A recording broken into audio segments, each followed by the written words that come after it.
Assalamualaikum warahmatullahi wabarakatuh. Hamdan wa syukran lillah, salatan wa salaman ala rasulillah Sayyidina wa maulana Muhammad ibn Abdillah wa ala alihi wa ashabihi wa tabi'ihi wa mawala. La hawla wa la quwwata illa billah wa ba'du.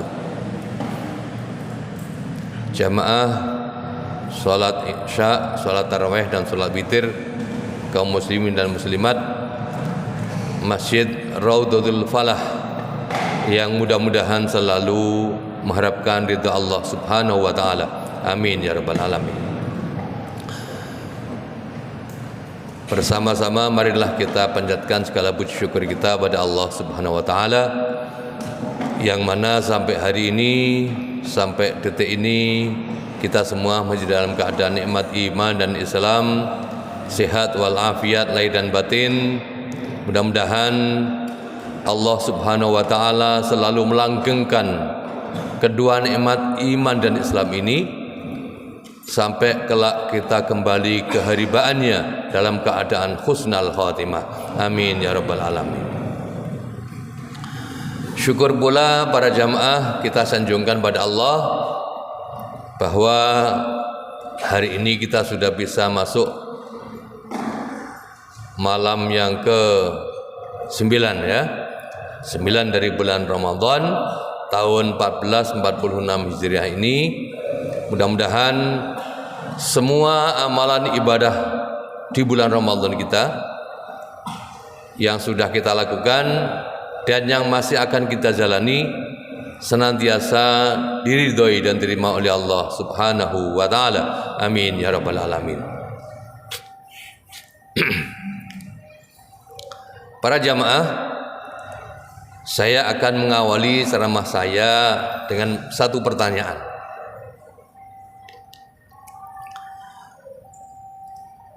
Apakah kita yang hadir ini pernah merantau atau meninggalkan keluarga? Pernah ya? Rata-rata pernah ya? Ya. Apakah kita pernah merantau meninggalkan kampung halaman itu dalam waktu 1 bulan? Pernah? Lebih? Oh iya. Yang banyak perantau semua kok ini. Ya, yang banyak perantau ini. Oh iya, di Surabaya itu masa banyak Bali penduduk aslinya. Penduduk aslinya hanya sedikit. Yang datang para pendatang, alias semua muhajirin. Kaum Ansornya hanya sedikit. Surabaya, Sidoarjo itu. Betul ya. Termasuk saya. Saya adalah kaum muhajirin ini, pendatang di Surabaya ini. Para jamaah, coba saya ingin teruskan pertanyaan. Bagaimana sifat atau perasaan orang yang sedang merantau atau musafir? Coba, apa perasaan orang yang sedang dalam perantauan atau musafir? Satu, coba. Hah? Was-was? Kok was-was? Berarti merantaunya pelarian ini. Kalau merantau yang asli ya, orang yang merantau meninggalkan keluarga yang asli. Coba, apa yang pertama kali? Ingin kembali. Ya ini alamiah itu, naluri ya, manusiawi. Semua orang yang merantau ingin suatu saat ingin bisa kembali. Entah itu kembalinya pulang sementara, tilik, nengok keluarga, atau pulang selama-lamanya. Yang penting ingin kembali, jelas itu. Satu. Yang kedua, apa perantau itu? Yang diinginkan oleh orang yang merantau itu apa?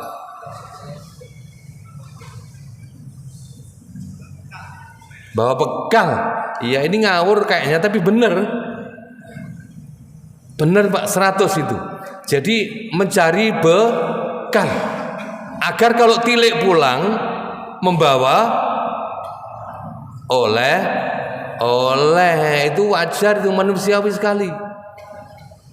Bapak tadi Pak. Iya, yang jawab. Oh 100. Oke. Hadiahnya lebaran Pak nanti ya, kue lebaran ya. nanti akan dikirim di rumah Bapak ada kue lebaran, entah dari mana yang ngirim siapa. Wallahu alam. Ya, amin. 2. Apa yang ketiga? Orang merantau itu atau orang di dalam bepergian, musafir, itu apa yang diinginkan? Yang ketiga, sukses. Betul, ngawur tapi benar ini. Sukses. Semua urusannya dalam perjalanan selesai. Betul Pak ya? Musafir itu inginnya sudah mudah-mudahan urusan saya segera selesai, segera pulang. Saya tidak ingin cari masalah. Mana ada musafir cari masalah itu? Tidak ada. Yang diinginkan menyelesaikan masalah. Kalau ada masalah diselesaikan. Enggak loh Pak Ali, ini maksudnya apa kok sejak tadi bertanya terus ini, kapan ceramahnya mulainya ini? Sejak tadi kok bertanya terus ini. Ceramah saya ya ini Bapak Ibu para jamaah. Kanjeng Nabi Muhammad SAW dalam sebuah hadis sahih, hadis riwayat Imam Bukhari, suatu hari Kanjeng Nabi memegang pundak itu nih, megang pundak sahabat Ibnu Umar. Jadi sahabat Umar punya anak namanya Abdullah bin Umar, sering dikenal dengan Ibnu Umar. Sambil megang pundaknya begini, mungkin sambil manggil, ya Abdullah, ya bin Umar, kun fid dunya ka'annaka gharibun au abiru sabilin. Pendek hadisnya, pendek tapi maknanya dalam. Wahai Abdullah bin Umar, jadilah kau di dunia ini seakan-akan engkau seorang musafir, gharib, orang asing. Jadilah kau di dunia ini seakan-akan orang asing, au abiru sabilin, atau orang yang sedang musafir. Orang asing itu artinya musafir. Orang Australia di Indonesia melancong mesti juga pulang suatu saat. Orang Amerika ke Indonesia melancong suatu ketika juga pulang. Jemaah haji Indonesia melancong ke Arab Saudi selama 40 hari juga pulang. Saya kembali ke hadis tadi. Ibnu Umar oleh Kanjeng Nabi diberi pesan, wahai Ibnu Umar, jadilah kau ini hidup di dunia ini seakan-akan orang asing, seperti orang asing, gharib. Ya kayak tadi orang asing itu mesti dia ingin suatu ketika bisa pulang. Au abiru sabilin, atau orang yang sedang menempuh perjalanan. Makanya kalau orang Jawa, nenek moyang kita dulu itu punya filosofi yang saya masih ingat sekali. Neng donya kaya mampir ngombe, itu tidak salah, karena musafir lalu mampir sebentar minum, dari perbekalan minum berangkat lagi melanjutkan perjalanan. Bukan berarti kita dilarang menikmati kenikmatan dunia, tidak.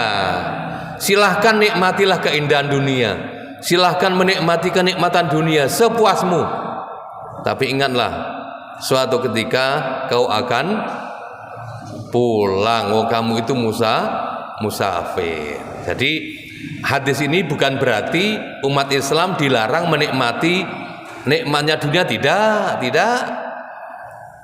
Lain kan orang menikmati nikmatnya dunia dan orang lupa dengan dunia. Lain kan? Yang tidak boleh itu orang lupa daratan, lupa diri. Itu tidak boleh. Lupa diri, lali asal usule, itu yang tidak boleh. Tapi kalau menikmati keindahan dunia, menikmati dunia, silahkan. Itu adalah anugerah Allah Subhanahu wa ta'ala. Nah, saya ingin kembali para jamaah. Jadi puasa yang sedang kita lakukan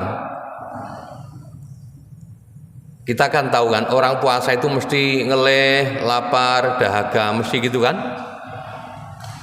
Persis seperti orang minum jamu. Siapa yang pernah minum jamu pahit, jamu Putra Wali? Hampir semua pernah ya minum jamu pahit. Wong wis seruh lho, jamu itu rasanya pahit. Kok diombe? Wis seruh rasanya jamu itu pahit, kok diminum? Mengapa? Karena kita di otak kita setelah ini saya akan sehat. Ada harapan. Setelah minum jamu ini saya akan sehat. Wong wis seruh lek poso iku mesti luwe. Poso iku ngelak lan luwe. Siapa yang tidak lapar dan dahaga kalau puasa? Ayo angkat tangan. Kalau ada yang puasa tidak lapar, tidak dahaga, siapa?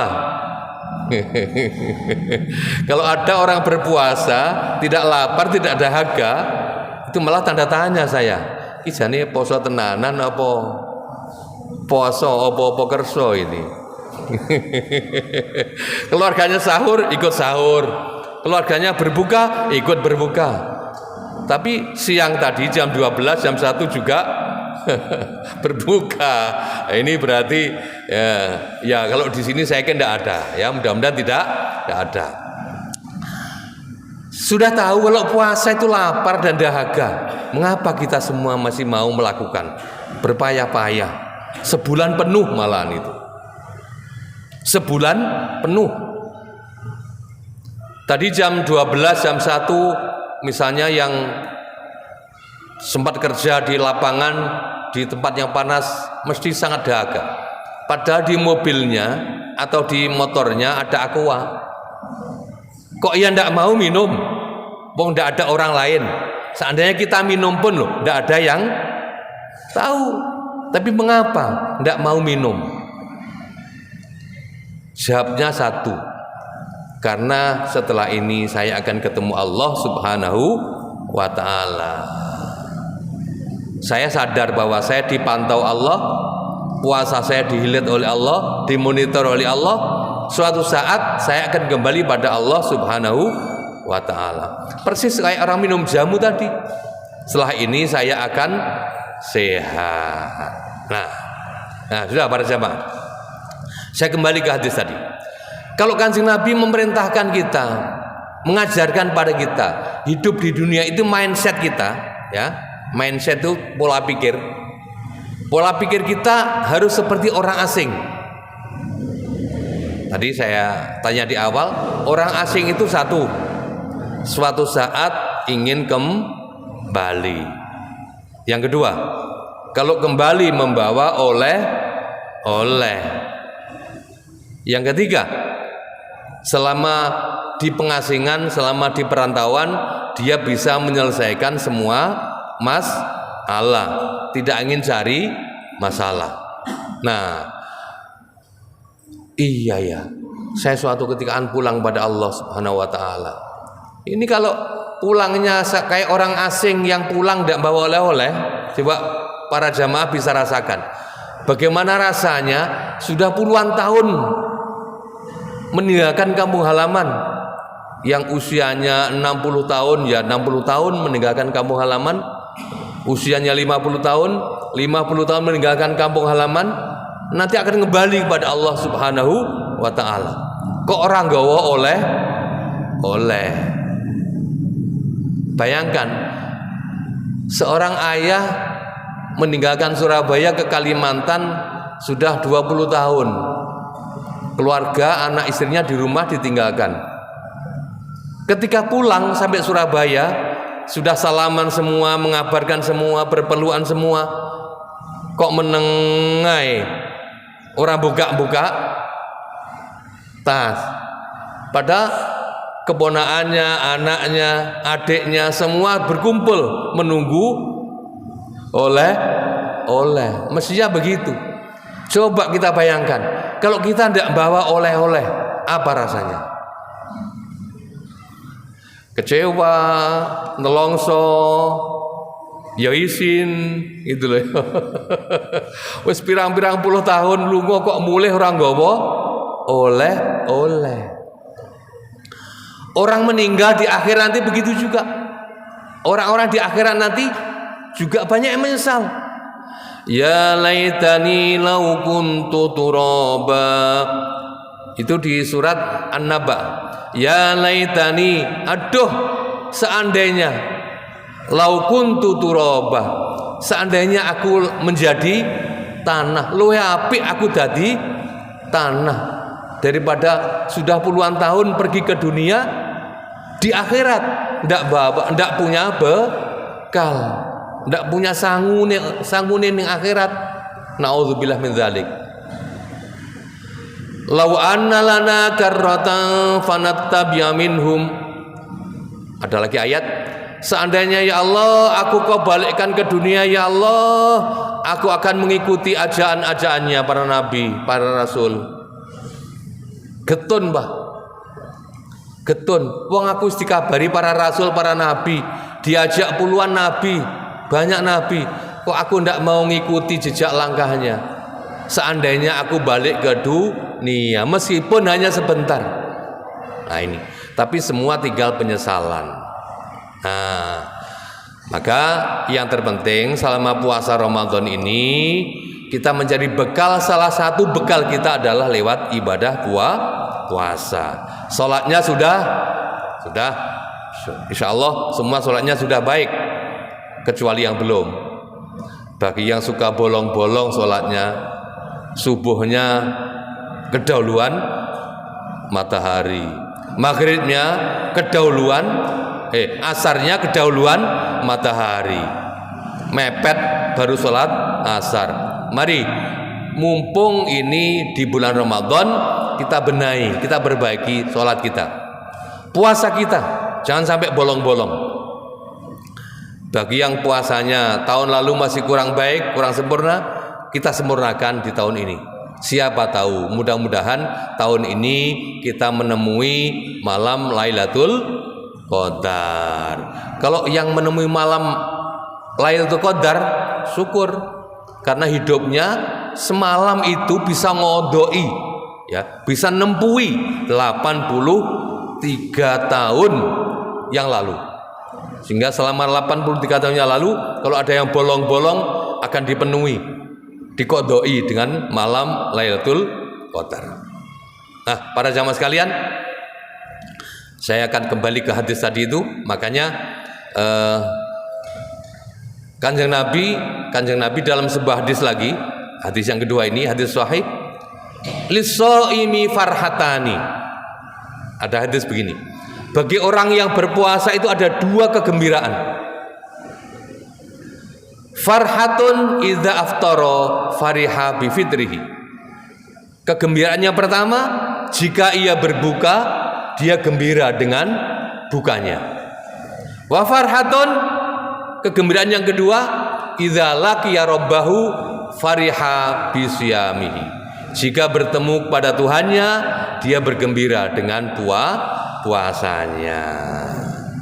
Nah, ini hadis sahih riwayat Bukhari Muslim.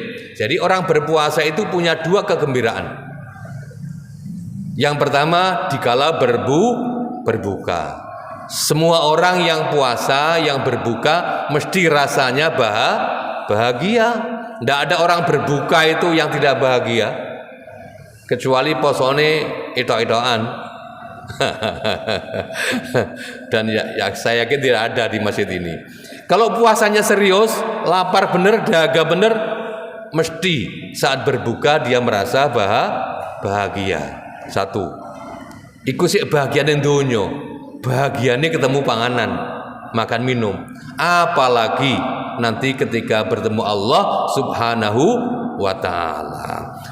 Fariha bisyamihi, dia bergembira dengan puasanya. Persis seperti musafir yang sudah puluhan tahun datang lagi ke Surabaya, bertemu keluarganya, membawa oleh-oleh. Ada oleh-olehnya itu mantep, ya, ada makanan, ada minuman, ada pakaian, ada perhiasan dan sebagainya. Alhasil, mudah-mudahan puasa kita semua ini yang hadir di masjid ini puasanya menjadi oleh-oleh, yang akan menemani kita sejak di alam dunia, alam barzah sampai alam akhirat nanti. Amin amin Allahumma amin ya rabbal alamin. Walafu minkum. Assalamualaikum warahmatullahi wabarakatuh.